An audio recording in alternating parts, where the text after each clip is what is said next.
आज हम पढ़ेंगे समांतर माध्य व्यक्तिगत श्रेणी में। कल आपने पढ़ा था समांतर माध्य व्यक्तिगत श्रेणी में ही प्रत्यक्ष विधि से।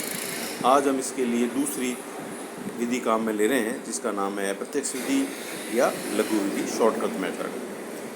तो 10 विद्यार्थियों का जो है क्वेश्चन आपके सामने है।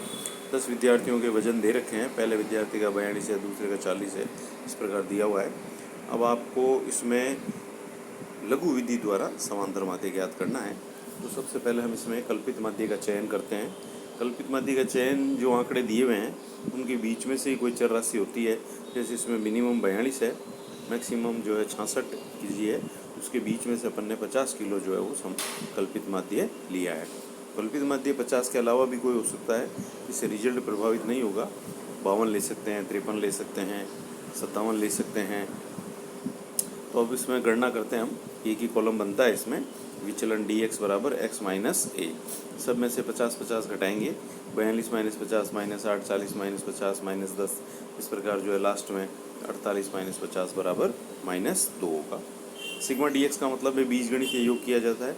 पॉजिटिव पॉजिटिव जोड़ ली जाती है, नेगेटिव नेगेटिव जोड़ ली जाती है, फिर जो राशि ज़्यादा है वो लिख दी जाती है। जैसे इसमें सिग्मा dx पॉजिटिव 10 आ रहा है, इसका मतलब धनात्मक राशियाँ ऋणात्मक राशियों से अधिक है। सूत्र ये होगा x बार बराबर a plus sigma dx upon n। a की वैल्यू 50 है, कल्पित माध्य, प्लस 10 अपॉन 10 1 हो गया। कुल मिलाकर समांतर माध्य आ रहा है 51 kg। अब हम दूसरी श्रेणी ले रहे हैं जिसका नाम है खंडित श्रेणी, या अपन इसको अवर्गीकृत श्रेणी भी कहते हैं। इसमें भी 2 विधियों का प्रयोग किया जाता है, डायरेक्ट मेथड, लघु विधि या प्रत्यक्ष विधि। पहले बात आती है डायरेक्ट विधि की। डायरेक्ट विधि का सूत्र इस प्रकार होता है, x बार बराबर sigma F x upon sigma F. Process ये है कि f और x को पहले गुणा किया जाता है, गुणनफल का योग सिग्मा x ज्ञात कर लिया जाता है, फिर सभी आवर्तियों का योग सिग्मा f ज्ञात कर लेते हैं, जिसको n कहते हैं, कैपिटल। 10वीं लेवल पर आपने ये चीज़ें सब पढ़ी हैं। अब इसमें एक उदाहरण ले रहे हैं। 40 व्यक्तियों का एक वर्ग की जो जांच की गई, उसके सांस रोकने के आंकड़े हमारे सामने हैं। जैसे 58 सेकंड तक सांस रोकने वाले व्यक्ति 8 हैं, 61 सेकंड तक रोकने वाले 5 हैं। इस प्रकार एक अवर्गीकृत बंटन हमारे सामने है। अब हम इसके अंदर एक टेबल बना रहे हैं। टेबल बनाने में अपने को x पहला विचर जो है समय के रूप में दे रखा है, व्यक्तियों की संख्या दी हुई है। हमें सिर्फ एक ही कॉलम बनाना है, वो है f इंटू एक्स, चर और आवर्तियों का गुणनफल। 58 इंटू 8 464, 61 इंटू 5 305। इस प्रकार इसका कुल मिलाकर ये एफ जो है इसका योग कर लेंगे अपन। ये योग आ रहा है 2582। सभी बारंबारताओं की जोड़ कर ली जाती है, 40 है। और सूत्र का प्रयोग किया जा रहा है x बार बराबर sigma F x upon sigma F. 2542/40 अर्थात 64.55 सेकंड। समांतर माध्य में यूनिट लिखी जाती है, यूनिट का महत्व होता है इसमें। तो ये हो गई प्रत्यक्ष विधि। अब एक उदाहरण लेंगे हम शॉर्टकट मेथड यानी अप्रत्यक्ष विधि का। अप्रत्यक्ष विधि में फिर समांतर माध्य का चयन किया जाता है। समांतर माध्य का चयन हमेशा पद मूल्यों अर्थात चर में से ही, वेरिएबल में से ही किया जाता है। ये विशेष ध्यान रखने की बात है। इसको आप कभी भी भूल से बारंबारताओं में से चयन न करें। x बार बराबर a plus sigma F D X upon n, ये इसका सूत्र होगा। अब गणना विधि आपके सामने है, यही उदाहरण ले रहे हैं हम। इसी उदाहरण में हम सबसे पहले समांतर माध्य अपन ने डिसाइड किया है 67। अब 67 जो समांतर माध्य अपन ने लिया है, अब इसके अंदर एक टेबल बना रहे हैं। पहला कॉलम समय दिया हुआ है, दूसरा कॉलम व्यक्तियों की संख्या दी गई है, तीसरा कॉलम dx हम तैयार करेंगे, जिसमें होगा x माइनस a, यानी सभी चर राशियों में से 67 माइनस किए जाएंगे। जैसे 58 में से 67 घटाए -9, 61 में से 67 घटाए -6, 65 में से 67 घटाया -2, 67 माइनस 67 0, 68 माइनस 68 1, 70 माइनस 68 3 और 72 माइनस 68 5। एफ से मल्टीप्लाई करेंगे, यानी कॉलम नंबर 2 और 3 को गुणा किया जाएगा। 8 इंटू -9 -72, 5 इंटू -6 -30। इस प्रकार आप देख रहे हैं ये सभी जो है कॉलम नंबर 3 और 2 की सभी राशियों को गुणा कर दिया गया है। अब हम योग करेंगे। एक योग तो नेचुरल है, सभी बारंबारताओं की जोड़ 40। दूसरा जो है सिग्मा एफ डी एक्स का योग ठीक पहले जैसे किया था, पॉजिटिव पॉजिटिव एक साइड, नेगेटिव नेगेटिव एक साइड, दोनों का डिफरेंस निकालेंगे, वो आ रहा है -98। तो सूत्र है एक्स बार बराबर ए की value 67, sigma F D x है -98/40। पहले 40 प्लस माइनस माइनस हो गया, 40 का भाग दिया जाएगा 98 में, तो आ रहा है 2.45। अब 67 में से 2.45 घटा देंगे तो इसका समांतर माध्य आ रहा है 64.55। आप देख रहे हैं कि दोनों रिजल्ट एक ही है, केवल विधियों का फर्क है। ये बहुत महत्वपूर्ण बात है यहाँ ध्यान देने की। अब तीसरी जो सीरीज है वो है अखंडित श्रेणी, जिसको हम 10वीं स्तर पे वर्गीकृत श्रेणी भी कहते थे। इसके अंदर वो चर होते हैं जिनकी प्रकृति होती है कंटिन्यूअस, सतत चर, जिनकी वैल्यू निरंतर वो लगातार चलती रहती है, अंतराल बना करके हम इसको रिप्रेजेंट करते हैं। तो इसके अंदर जो है, इसी में भी आप दो विधियां काम में लेंगे। वैसे इसमें तीन विधियां होती हैं, प्रत्यक्ष विधि, लघु विधि, एक पद विचलन विधि, स्टेप डेविएशन मेथड। तीन विधियां होती हैं। हम सामान्यतः इसमें फर्स्ट और थर्ड, पहली और तीसरी विधि काम में लेते हैं।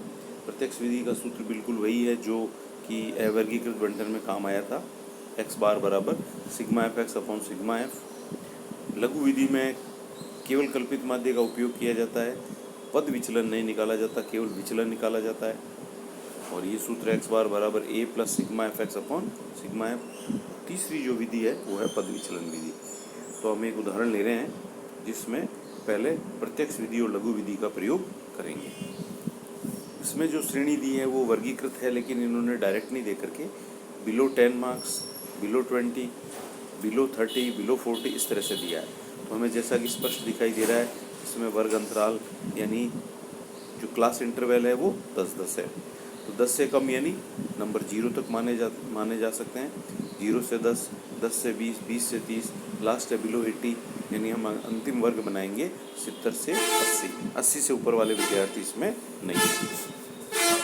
दूसरा कॉलम होता है मिड वैल्यू। मिड वैल्यू कैसे निकालते हैं आप सभी जानते हैं कि जो वर्ग होता है उसकी अपर लिमिट और लोअर लिमिट दोनों को जोड़ करके 2 से डिवाइड कर देते हैं। जैसे 0 और 10, 10 का आधा 5, 2 से भाग दे दिया। 10 और 20, 30, 30 में 2 का भाग दिया 15। तो ये तैयार हो गया दूसरा कॉलम। तीसरा कॉलम विद्यार्थियों की संख्या है। इसको आप ये चूँकि संचयी बारंबारता हो जाती हैं से कम या बिलो लिखने से, तो हम इसको पहले कॉलम में तो बिलो 10 है, 10 25 का 25 लिखेंगे। दूसरे में 10 और 20 के बीच में निकालने के लिए 40 में से 25 को घटाएंगे जो कि 15 है। इसी प्रकार आगे बढ़ते जाइए। 60 में से 40 घटाया 20, 75 में से 60 घटाया 15। तो इस तरह अंतिम जो आएगा वो है 240 माइनस 190 50। तो ये बारंबारताएँ ज्ञात हो गई।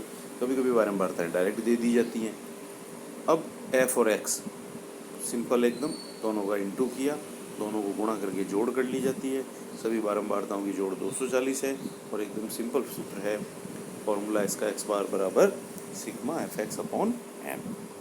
तो ये 240 का जब भाग देंगे 11,900 में, इसका रिजल्ट आएगा 49.58। अब इसको ही लघु विधि से किया जा रहा है। नेचुरल है, रिजल्ट सेम आएगा। अब इसमें कॉलम बढ़ जाएंगे। कौन सा कॉलम बढ़ेगा? मिड वैल्यू सेम रहेगी, नंबर ऑफ स्टूडेंट्स 3 कॉलम। चौथा कॉलम से बन जाएगा डेविएशन, जिसको हम हिंदी में कहते हैं विचलन, dx बराबर x माइनस 1। नेक्स्ट कॉलम फिर f और dx दोनों को मल्टीप्लाई करेंगे। इसमें कल्पित माध्य लिया हमने 35। ये जो मिड वैल्यू में से सेलेक्ट करते हैं, लगभग जो मिड में आता है वो ले लेते हैं। तो 35 लिया है, तो 5 में से 35 माइनस किए -30, फिर 15 में से 30, 35 घटाए -20, 25 में से 35 घटाए -10, 35 में से 35 0 और 45 में से 35 घटाए 10। इस प्रकार कॉलम बन गया दूसरा। नेक्स्ट चौथा कैसे बनेगा? फिर इंटू किया जाता है, सॉरी पाँचवा, एफ और डी एक्स का। 25 इंटू -30 -750, 15 इंटू -20 -300। इस प्रकार लास्ट है 50 इंटू 40 2000। योग होगा sigma D x. F D x कैसे निकलेगा? नेगेटिव नेगेटिव वाले अलग जोड़ लेंगे आप, पॉजिटिव पॉजिटिव अलग जोड़ लेंगे, फिर दोनों का डिफरेंस होगा। जैसे इसमें पॉजिटिव हैं 2000, 1900, 2950 और 8, 3750, और नेगेटिव है 1250। तो कुल मिल ये 4750 है, सॉरी वो 1250 से कुल मिला के आ रहा है 3300 पॉजिटिव। अब एक्स बार बराबर A plus sigma D X upon M. 35 plus 3500/240, result same है। अब एक नया क्वेश्चन ले रहे हैं, इसमें हम काम में लेते हैं पद विचलन विधि। इससे कैलकुलेशन इसमें और कम हो जाती है। इसमें ये होता है कि जो विचलन है उसका जो वर्ग अंतराल है उसमें विचलन में वर्ग अंतराल का भाग दे दिया जाता है, जिसको हम पद विचलन बोलते हैं। dx बराबर d डैश x बराबर dx अपॉन i। तो इसमें देखिए आप, सबसे पहले समांतर माध्य ज्ञात करना है तो प्राप्तांक दिए हुए हैं 5, 10, 5, 5 का गैप है।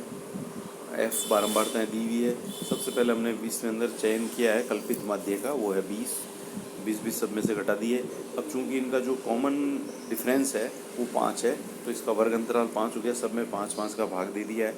-15 में 5 का भाग दिया -3। फिर f और dx को गुणा करें। इस बार f d डैश x को गुणा करेंगे, न कि dx को। 10 को -3 से गया -30, 14 को -2 से गया -28, और इंटू करके जो है सेम प्रोसीजर है, पॉजिटिव एक तरफ नेगेटिव एक तरफ, -2 आ रहा है। सूत्र में थोड़ा सा बदलाव है। x बार बराबर a plus sigma f d dash x upon n। a की वैल्यू 20, -2 अपॉन 100 इंटू 5। ये 5 क्या है? वर्ग अंतराल या विचर का कॉमन अंतर, कॉमन डिफरेंस है। तो इसकी वैल्यू आ रही है 20 माइनस 0.1, 19 पॉइंट। तो इस प्रकार जो है तीनों श्रेणियों के समांतर माध्य आपने ज्ञात कर लिए हैं। अब इस पर कुछ एडवांस क्वेश्चन भी किए जाएंगे।